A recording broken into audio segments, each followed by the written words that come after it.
Hi, I'm Hannah Kupitz, Hadar's Children and Families Educator, and I'm here to share some tips, tricks, and tools on how to best use your Maggid Map. So the goal of the Maggid Map is to help understand what the different parts of the Maggid are doing and how they all fit together. If you open up your inside cover of the Maggid, your Maggid Map, you will see there's a guiding pasuk of V'higadah televincha, a little bit of an explanation of the meaning of this pasuk and its importance to understanding the Maggid. We have some things that we learn that are core to the story from this pasuk, as well as some additional things that we learn from the Mishnah. And then down here are two important icons. One is of the themes. There are 4 different themes throughout the Maggid, and each section will note which of the themes is present in that section. And we have another icon that shows the origins, whether that section of the Haggadah is from, whether that section of the Maggid is from the Tanakh, Mishnah, Gemara, or Midrash. So if we look, for example, at section number 2, Manish Tana, we can see it's from the Mishnah, and the theme is asking questions.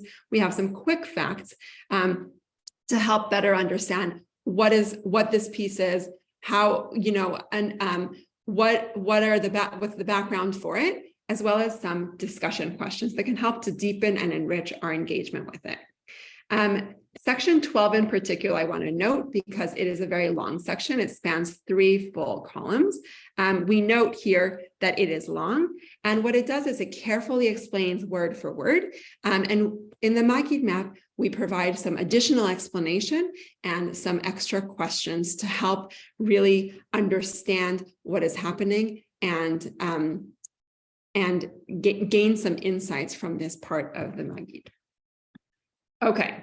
Now I want to share 4 different ways that you can use your Maggid Map. And it's only 4 ways because there's lots of different ways that you can use it. And there isn't one way really. So you'll have to pick from these which works best for you or come up with your own.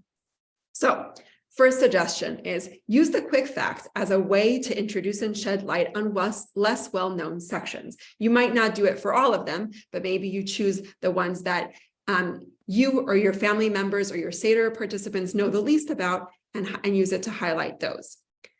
The second suggestion, invite kids or other participants at your Seder to choose questions for the sections that they want to ask about. This can either be done as homework or preparing for the Seder. Maybe you assign different sections, or different participants choose the sections that they want to lead or they want to ask the questions for. Or it can be kind of on the spot as you're going through the Maggid. Someone finds a question that they think is interesting and they insert it, and then you kind of go from there.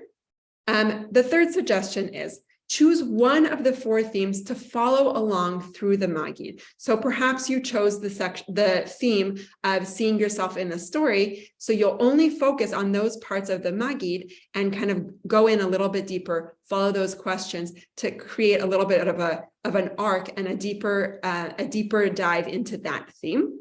And the 4th suggestion is not about the text of the Maggid Map, it's actually about the illustrations. So you can do this in one of 2 ways.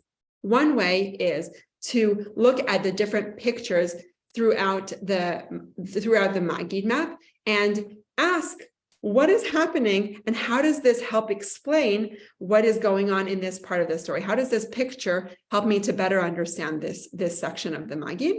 And my last suggestion is to go along with the illustrations that are on the bottom of the map to tell the story in your own words by looking at that spread. So I hope that any and all of these suggestions are helpful for you to start thinking about what will work best for your Seder with your family. And I wish you all a Pesach Kasher V'Sameach.